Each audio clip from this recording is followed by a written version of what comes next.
Bueno, voy a compartir una pequeña reflexión o un devocional. Y le he puesto un título, y el título es Siempre expuestos a las tentaciones. ¿Qué es la tentación? ¿Es la incitación o es el estímulo que induce al deseo de hacer algo para pecar? ¿Y qué es pecar? Una de tantas cosas es cerrarle al blanco, ¿no?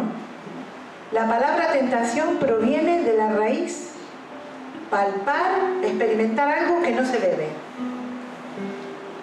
La tentación nos llega por muchas cosas, pero también por pasiones desordenadas, por deseos de poder, por deseos de dominar, por deseos de controlar y por deseos de tener.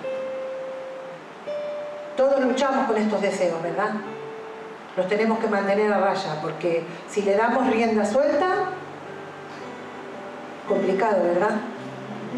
Santiago 1, versículo 13 y 14 dice: Cuando alguno es tentado, no diga que es tentado de parte de Dios, porque Dios no puede ser tentado por el mal, ni Él tienta a nadie, sino que cada uno es tentado cuando de su propia concupiscencia es atraído y seducido. ¿Qué es la concupiscencia? Son los deseos apasionados que tenemos, precisamente por algo que Dios ha dicho que no, por algo que Dios no quiere. Y siempre estamos expuestos a la tentación. Cuando la tentación nos atraiga, tenemos que pensar que no estamos indefensos, sino que tenemos dos opciones: o bien cedemos o bien nos resistimos.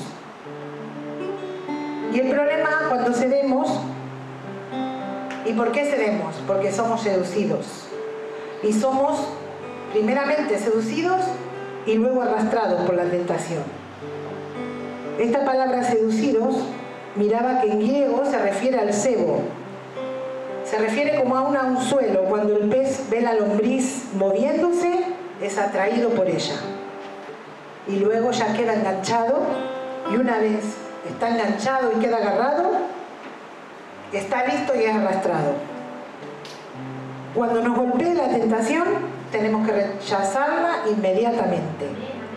En Santiago 1:15 dice: Entonces la concupiscencia, después que ha concebido, da a luz el pecado, siendo consumado, da a luz la muerte. Lo siguiente que es, que la concupiscencia concibe. Comenzó como una semillita, y si permitimos que germine, crecerá en algo más grande, más poderoso y más difícil de desarraigar. Comenzó como un pensamiento de deseo desordenado y termina y se convierte en pecado. El hombre natural busca constantemente complacerse a sí mismo, y nos pasa a todos. Y la concupiscencia, que es ese deseo errado, ese deseo que está dispuesto a lo malo, comienza cuando descubrimos algo o a alguien que creemos que nos va a satisfacer. Romanos 13:14 dice: sino vestidos del Señor Jesucristo y no proveáis para los deseos de la carne.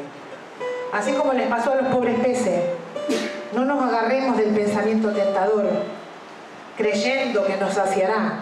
No fantasiemos con imaginaciones que no son reales, y hasta a veces pensamos que esas tentaciones mismo Dios nos las ha provisto para nosotros.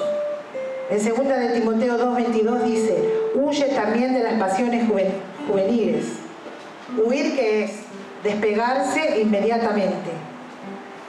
Cuando nos golpee la tentación, tenemos que recordar lo que dice 1 Corintios 10:13: que fiel es Dios, que no nos dejará ser tentados más de lo que podamos resistir, sino que dará también juntamente con la tentación la salida para que podáis soportar.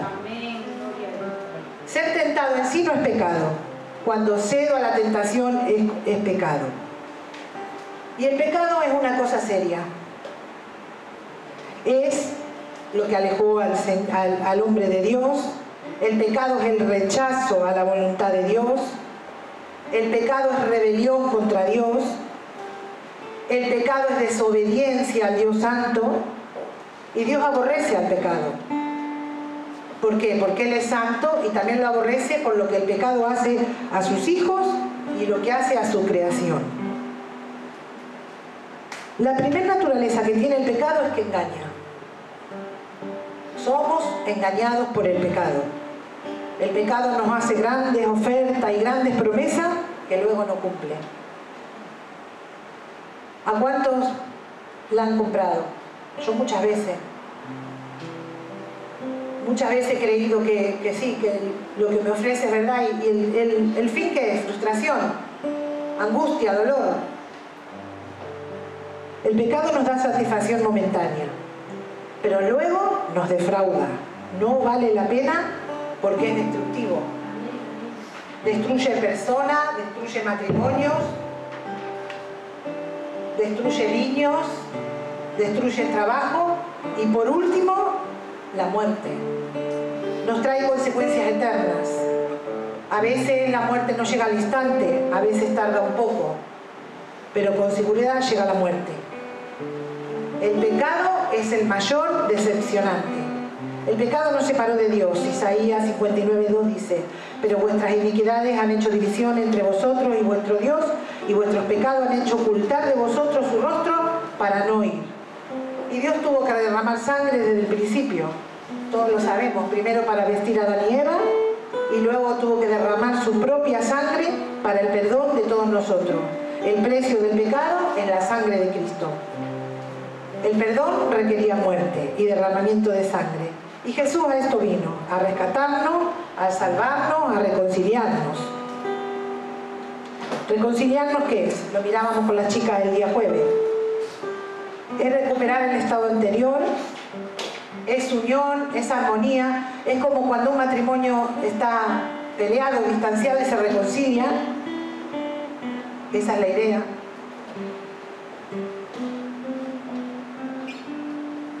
Primero nos reconcilia, primero nos redime, luego nos reconcilia, luego nos justifica, y cuando nos justifica ya no somos culpables. Y por último, nos santifica. La santificación es un proceso continuo, de cada día. Así que debemos esforzarnos, tenemos que tomar en serio el pecado.